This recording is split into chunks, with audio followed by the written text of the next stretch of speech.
Welcome back to my channel. Last व्हिडिओमध्ये आपण बघितलं होतं मी वर्कआउट कुठं कुठं करतो, प्लस काय डाएट घेतो. तो व्हिडिओ थोडा छोटा झाला होता, शॉर्ट झाला होता.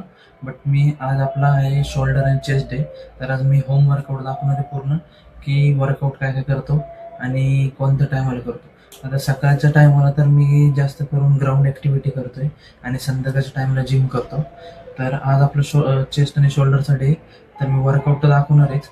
आणि प्लस मी लास्ट टाइम माझ्याकडे जे जिमचे इक्विपमेंट होते, तर ते काहीतरी मोजकेच होते. बट आता मी त्यात अजून अपग्रेडेशन केलं आहे. अजून 2-3 इक्विपमेंट वाढवलेले आहेत मी त्यात. तर होम वर्कआउट खरंच करून बॉडी बनते का? तर ती तुम्ही माझ्या ह्याच्यामध्ये बघितलेलं, गेले 3 वर्षापासून मी घरीच वर्कआउट करतोय. आणि असं काही नाही की जिमलाच जाऊन वर्कआउट केलं पाहिजे. जर म्हणजे खरंच मनापासून प्रयत्न केले तर घरी पण बॉडी बनते. तर व्हिडिओ शेवटपर्यंत बघा आणि चॅनलला सबस्क्राईब केलं नसेल तर चॅनलला सबस्क्राईब करा. चला भेटू व्हिडिओमध्ये. तर मित्रांनो, जेव्हा पण तुम्ही जिम किंवा वर्कआउट कुठं ग्राउंडवरती वर्कआउट करत असाल, तर वर्कआउटच्या आधी कधी पण वॉर्मअप करणं खूप गरजेचं आहे.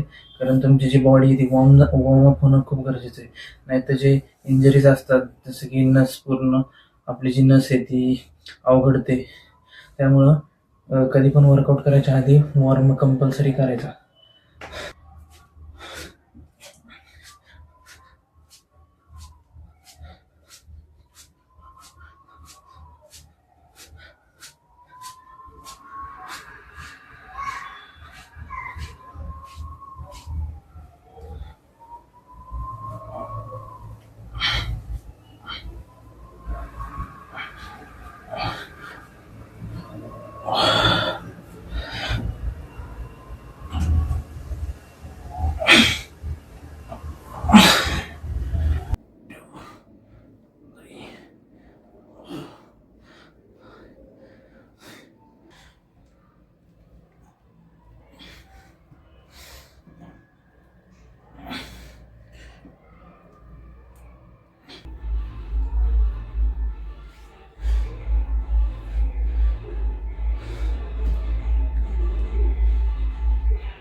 तर पहिला सेट घेतोय शोल्डर प्रेसचा.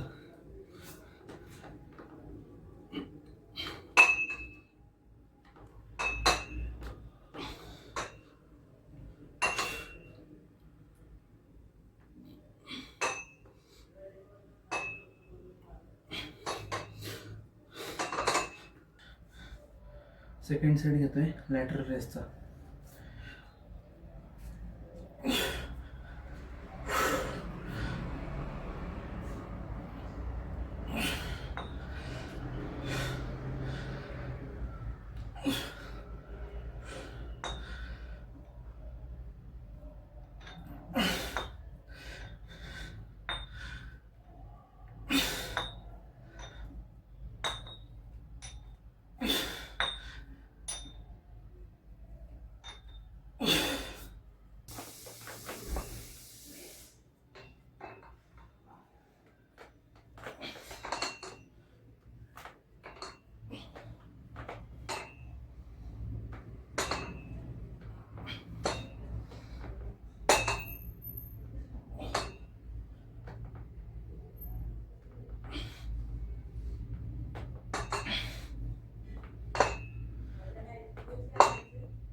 तर जिम पूर्ण मारून झालेली आहे आणि बॉडीची कंडिशन बघू शकतो पूर्ण जिम मारल्याच्या नंतर.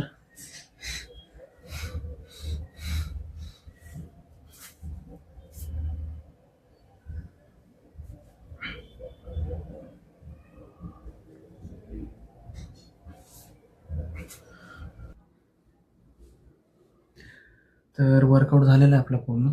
तर वर्कआउटमध्ये मी जितके पण सेट घेतलेत ते प्रत्येकाचे 3-3 रेपिटेशन घेतलेत. तर माझ्याकडं बेंच नाही आहे. बेंच नसल्यामुळे मी खुर्चीवर जे चेस्टचा असो चेस्टचा जो सेट आहे तो खुर्चीवरच मारतो. तर आता बेंच पण मी लवकरच ॲड करेन. आणि व्हिडिओ आवडला असेल तर नक्की लाईक करा. तर भेटूयात नेक्स्ट व्हिडिओमध्ये.